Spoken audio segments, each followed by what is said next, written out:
Friends, welcome to the online session. આજના online સેશનમાં આપણે યુનિટ નંબર 3 જેનો અંતિમ ભાગ જોવાના છીએ. યુનિટ નંબર 3ની અંદર આપણે અગાઉના લેક્ચરમાં જોયું કે અરુણ છે એ કેવી રીતે પોતાની ટીમ સાથે મળીને કામ કરે છે. પોતાની ટીમ સાથે મળીને તેઓ કેવી રીતે નાના મોટા જળાશયો સાફ કરે છે અને પશુ પક્ષીઓ માટે એ જગ્યાને અનુકૂળ અને રહેવા માટે યોગ્ય બનાવે છે. ત્યાર પછી કે ભાઈ આપણે એમને કેટલાક સવાલો પણ પૂછ્યા, જેનો જવાબ પણ આપણે જોયું કે ભાઈ તેઓએ ગૂગલ શું કામ છોડ્યું, ગૂગલ છોડતી વખતે તેમને કોઈ ખચકાટ કેવો અનુભવ થયો હતો, તેમણે પોતાનો ડિસિઝન પર આવતા પહેલાં કયા કયા ટૉપિક ઉપર પોતે ચર્ચાઓ કરી અને કયા કયા ટૉપિક ઉપર ભાર મૂકેલો તે આપણે જોયા. સાથે સાથે કે તેઓ એક તળાવને સાફ કરવા માટે કેટલો સમય લાગે તો એ પણ આપણને જણાવ્યું કે ઓછામાં ઓછા 3 મંથની લઈને એમની સાથે હવે 5 દિવસથી લઈને 3 મંથ સુધીનો સમયગાળો પણ લાગે છે. એની સાથે આપણે એ પણ વાત કરતા હતા કે ભાઈ તે લોકો કેવા કેવા પ્રકારના સેફ્ટી પ્રિકોશન એટલે કે સુરક્ષાના સાધનો રાખે છે. જો સુરક્ષાના સાધનોની વાત કરીએ તો એ લોકો નોઝ માસ્ક પહેરે છે, સાથે સાથે પ્રોટેક્ટિવ જે પણ ગ્લોવ્સ છે એ પહેરે છે. એની સાથે જ તે લોકો ભાઈ રેક્સ એન્ડ સ્પેડ જેવા સાધનોનો ઉપયોગ કરે છે. અને એની જ સાથે એ લોકો તો કે ભાઈ અર્થમોર એન્ડ પોકલાઇન જેવી વસ્તુઓનો પણ ઉપયોગ કરે છે. Now we go for the next one. What in your opinion can children and young adults do for environment? What could be a small beginning by all of us in terms of protecting the environment? ને એવું કહે છે કે vote in your opinion, તમારા મત પ્રમાણે, can children and young adult do for the environment? Young adult મતલબ યુવાનો. એવું કહે છે બાળકો અને યુવાનો તમારા મત પ્રમાણે જો એમણે પર્યાવરણનું કોઈ કામ કરવું હોય તો તે લોકો કેવી રીતે કરી શકે છે, એમણે શું કામ કરવા જોઈએ.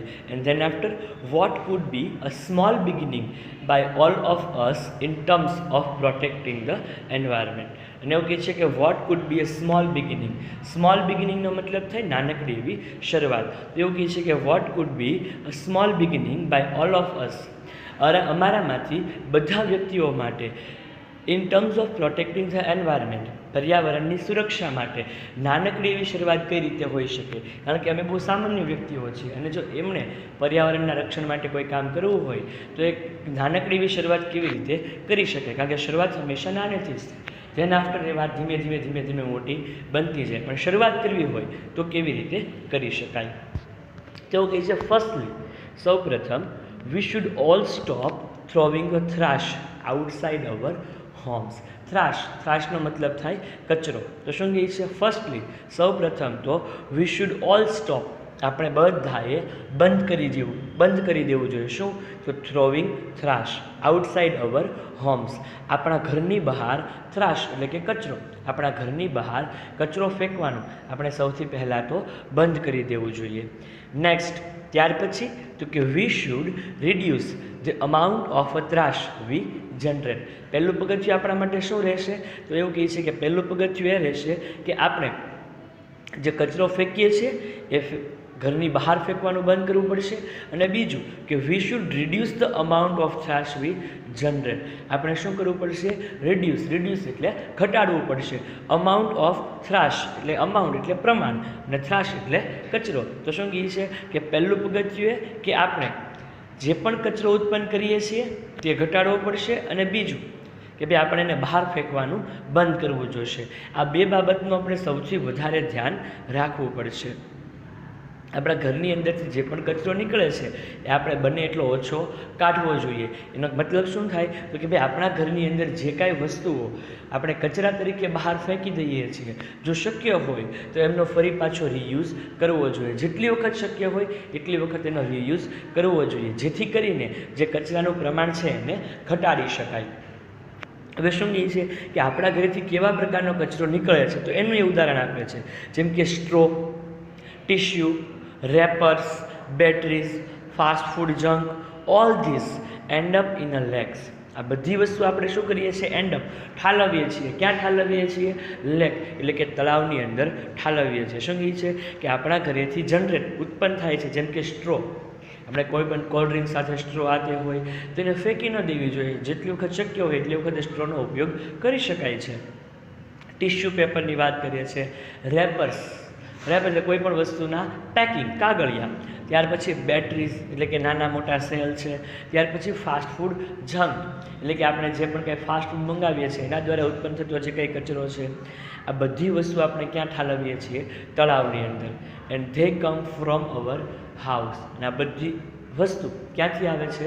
આપણા ઘરોમાંથી. તો શક્ય હોય તો આ બધી વસ્તુનું પ્રમાણ આપણે ઘટાડવું જોઈએ, જેથી કરીને ભવિષ્યની અંદર તો કે આપણે ધીમે ધીમે કચરાનું પ્રમાણ ઘટાડીએ તો એટલું જ પ્રદૂષણ ઓછું થાય અને પર્યાવરણને પણ એનો ફાયદો પહોંચે.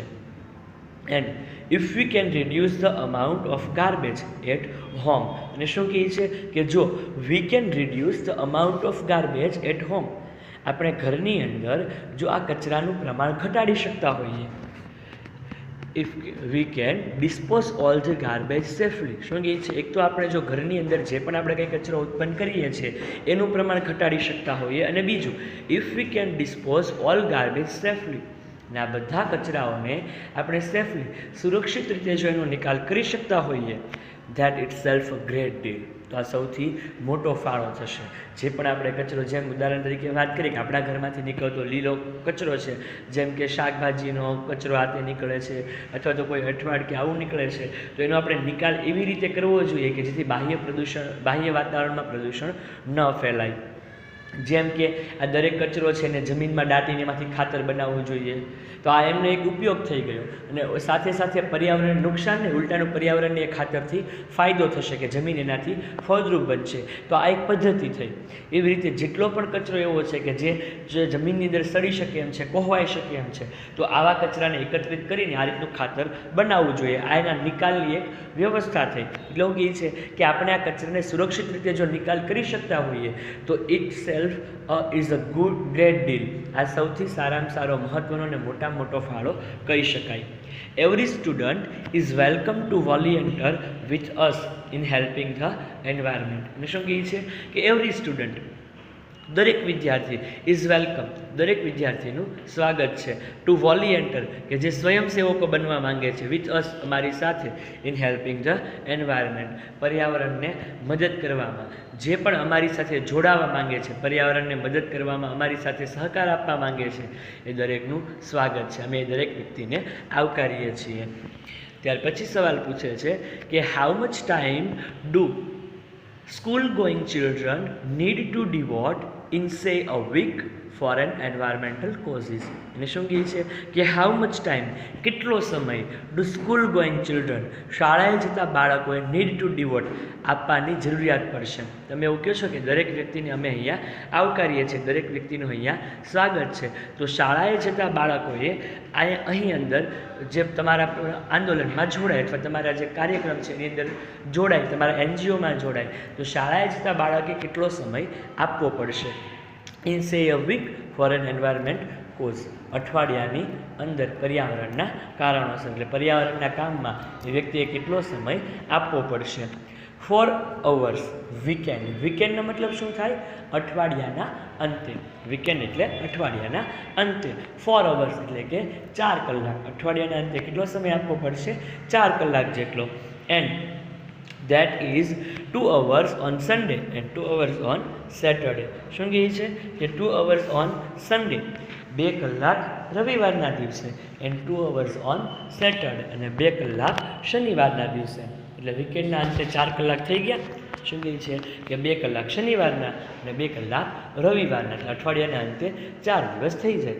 આ 2 કલાક એટલા માટે કારણ કે આ એવો સમય છે કે જેની અંદર મોટાભાગના લોકો ફ્રી હોય અને એ લોકો મોટાભાગે આમાં જોડાઈ શકે તેવા હોય. એન્ડ ધીસ સ્મોલ બિગિનિંગ, અને આ નાનકડી એવી શરૂઆત, is more than enough to ensure larger participation later. અને શું કહે છે કે આ નાનકડી શરૂઆત પાછળથી એક મોટા ફાળામાં પરિણમશે. આ શરૂઆત છે અને શરૂઆત હંમેશા નાનકડી જ હોય. ધીમે ધીમે એ કામ કરતા જશે એટલે એને કામ પ્રત્યે લાગણી વધશે, કામ સમજાવવા લાગશે, અને તમને જે કામ કરવામાં મજા આવે છે એમાં તમે ઓટોમેટિકલી જ વધારે સમય આપવા લાગશો. પણ જો શરૂઆતથી જ વધારે સમય કહેવામાં આવે તો કદાચ વ્યક્તિએ કામ ન પણ કરી શકે, અગાઉથી કંટાળો આવવા માંડે. એટલે શું કહે છે કે શરૂઆતમાં માત્ર 4 જ કલાક આપવાના હોય, 2 કલાક અઠવાડિયાના શનિવારે 2 કલાક રવિવારે, જેથી કરીને 4 કલાકનો સમય થઈ જાય. આ નાનકડી એવી શરૂઆત છે. જે પણ વ્યક્તિ આગળ કામ કરતો જશે એ વ્યક્તિ ધીમે ધીમે આ કામથી ટેવાઈ જશે, કામમાં મજા આવવા લાગશે. એટલે એ વ્યક્તિ ધીમે ધીમે જે 2 કલાક છે એ ઓટોમેટિકલી 4 કલાકની અંદર પરિણમશે. ત્યાર પછી શું સવાલ પૂછે છે કે how can students and schools join your fraternity. ને એવું કહે છે કે ભાઈ આજે સ્કૂલ કોઈએ જોડાવવું હોય અથવા તો કોઈ શાળાએ જોડાવવું હોય તો એ તમારી આ જે ફેટર્નિટી છે, તમારું આ જે અભિયાન છે એની અંદર કેવી રીતે જોડાઈ શકે છે. And do you have any program to introduce your work to them. અને તમારો જે કાર્યક્રમ છે, તમારું જે કામ છે એ લોકો સુધી પહોંચાડવા માટે, એમને આ કામથી અવગત કરાવવા માટે, એને આ જાણકારી માહિતી આપવા માટે તમે એવું કોઈ ફંક્શન્સ કે એવું કંઈ કરો છો કે જેથી કરીને લોકો તમારા કામને સમજી શકે, લોકો તમારા કામ સાથે જોડાઈ શકે. કારણ કે કામમાં જોડાવું તો ઘણા બધાને હોય, પણ કેવી રીતે જોડાવું, આમાં કેવા કેવા પ્રકારના કામ કરવા પડશે, એ વ્યક્તિને કંઈક તો આઈડિયા હોવો જોઈએ ને. તો એના માટે તમે કોઈ પ્રોગ્રામ કે એવું કંઈ બનાવેલું ખરું? Yes, we offer fellowship to interested student. શું કહે છે? હા, અમે જે પણ ઇન્ટરેસ્ટેડ સ્ટુડન્ટ હોય, જે રસ ધરાવતા વિદ્યાર્થીઓ હોય, એને અમે ફેલોશિપ ઓફર કરીએ છીએ. એટલે કે એવા વ્યક્તિઓને અમે ભાગીદારી ઓફર કરીએ છીએ અને અમારા કામની અંદર અમે એને જોડી દઈએ છીએ. એટલે શું કહે છે કે we offer fellowships to interested students. જે પણ રસ ધરાવતા વિદ્યાર્થીઓ છે એમને અમે ફેલોશિપ ઓફર કરીએ છીએ. એટલે કે એવા વ્યક્તિઓને અમે ભાગીદારીમાં જોડી દઈએ છીએ. Our program look at young animal lovers, young wildlife photographers, filmmakers, theatre artists and scientific researchers. શું કહે છે કે અમારો આ જે પ્રોગ્રામ છે એ પ્રોગ્રામ તો કે ભાઈ જે યુવાન પ્રાણી પ્રેમીઓ છે, વન્યજીવના ફોટોગ્રાફર છે, પછી ફિલ્મ મેકર, ફિલ્મ બનાવનારા છે, ત્યાર પછી થિયેટર આર્ટિસ્ટ એટલે કે રંગમંચના કલાકારો કહેવાય, જે નાટકને આવું કરતા હોય એવા વ્યક્તિઓ, એન્ડ સાયન્ટિફિક રિસર્ચર્સ, વૈજ્ઞાનિક સંશોધકો છે. આ બધાને અમે શું કરીએ છીએ? એકત્રિત કરીએ છીએ. આ બધાને અમે ભેગા કરીએ છીએ અને we give a training them and this area and get them actively involved in our all work. શું કહે છે કે ભાઈ લોકો આ બધાથી ઝડપથી આકર્ષાય છે. આ એવા વ્યક્તિઓ છે જેમ કે વાઇલ્ડ લાઈફ ફોટોગ્રાફર હોય, તે વન્યજીવ વિશે વધારે માહિતી મેળવેલા હોય, એમને વન્યજીવો વિશે વધારે ખબર હોય. એની સાથે સાથે તો કે જે ફિલ્મ મેકર છે, જે મૂવી બનાવનારા આવા વ્યક્તિઓ છે, એનાથી પણ મોટાભાગના વ્યક્તિઓ પરિચિત હોય. ત્યાર પછી જે થિયેટર આર્ટિસ્ટ, રંગમંચના કલાકારો કહી શકાય, નાટકના કલાકારો કહી શકાય, વૈજ્ઞાનિક સંશોધકો કહી શકાય. આ એવા વ્યક્તિઓ છે જે પર્યાવરણને બચાવવામાં મહત્ત્વની ભૂમિકા ભજવી શકે એમ છે. તો અમે આ બધા વ્યક્તિઓને ભેગા કરીએ એન્ડ વી ગેવ ટ્રેનિંગ ધેમ. અને અમે બધા એને શું કરીએ છીએ? ટ્રેનિંગ, તાલીમ આપીએ છીએ આ ક્ષેત્રની અંદર. And gate them actively involve. અને અમે એ લોકોને સંપૂર્ણપણે અમારા કામમાં શું કરી દઈએ છીએ? ઇન્વોલ્વ કરી દઈએ છીએ. એટલે અમારા કામમાં એમને જોડી દઈએ છીએ અને અમારા દરેક પ્રકારના કામ શીખવીને, તાલીમ આપીને અમારા કામમાં સાથે જ એને જોડીએ છીએ. And hour youngest volunteer is in class 3. અને અમારો યંગેસ્ટ એટલે સૌથી નાનામાં નાનો જે સ્વયંસેવક છે એ કેવડો છે? તો કે ઇન ક્લાસ 3, ધોરણ 3માં ભણે છે. એટલે આનો મતલબ એ થાય કે આ જે કાર્યક્રમ છે એમાં જોડાવાની કોઈ ઉંમર મર્યાદા નથી. કોઈ પણ વ્યક્તિ આમાં જોડાઈ શકે છે.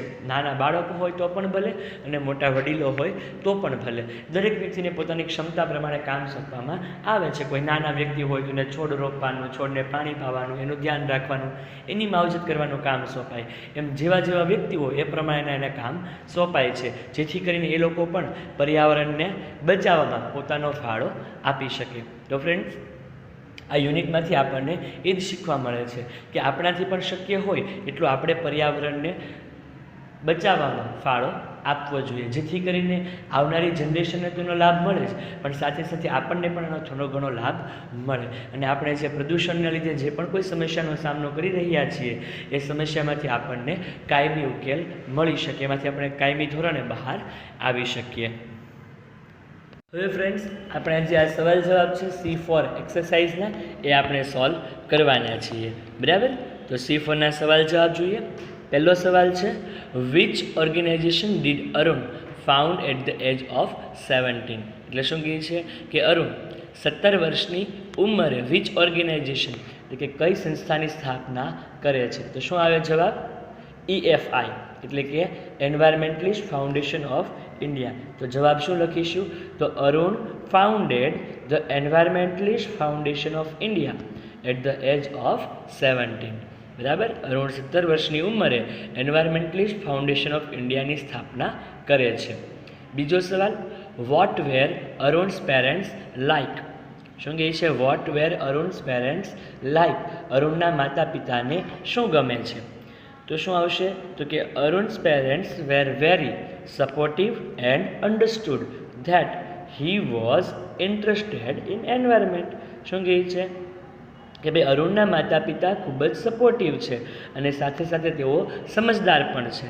તે લોકો એ બરાબર સમજે છે કે અરુણ છે એ પર્યાવરણની અંદર ઇન્ટરેસ્ટ ધરાવે છે. એટલે શું આવશે જવાબ?